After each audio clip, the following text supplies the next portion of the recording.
सवाल ये था कि how important Sana do you think data is in cricket, because we now see so much talk about incorporating data, especially in the shorter format, and we see teams like Islamabad United, now Multan Sultans as well, bringing in people who are specializing in data analysis.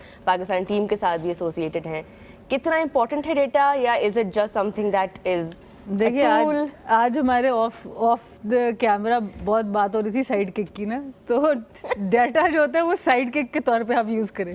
Data को आप as a head coach use नहीं कर सकते. Data की अपनी एक जगह है, बहुत इंपॉर्टेंट जगह है. इसको आपको मैचअप्स के लिए यूज़ करना है, अपनी टीम की फॉर्मेशन के लिए यूज़ करना है, but it can't take over the instinct of the captain और द कोच. मैं उस पर बिलीव करती हूँ. आई डू फील कि एज अ कैप्टन जब आप अंदर होते हैं, पिच का एक सर्टन बिहेवियर होता है, बॉलर्स की एक सर्टन कॉन्फिडेंस होता है उस दिन का.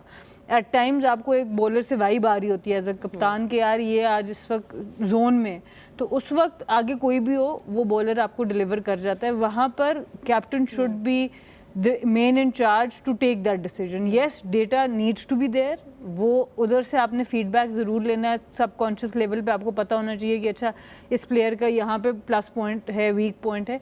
बट जब आप बिल्कुल डेटा के ऊपर ही चले जाते हो, मुल्तान सुल्तान का आई थिंक इस दफ़ा एक हेड कोच के तौर पर ही डाटा को आप ले आए थे, तो परफॉर्मेंस अब आपको उस तरह की दिखी नहीं है. बिकॉज जो भी है एक वजह से ही क्रिकेट को कैप्टन्स गेम कहा जाता है, क्योंकि उसमें आपको जो अंदर हो रहा होता है ना वो आप एक्सप्लेन नहीं कर पाए. चेस के मैच की तरह होता है.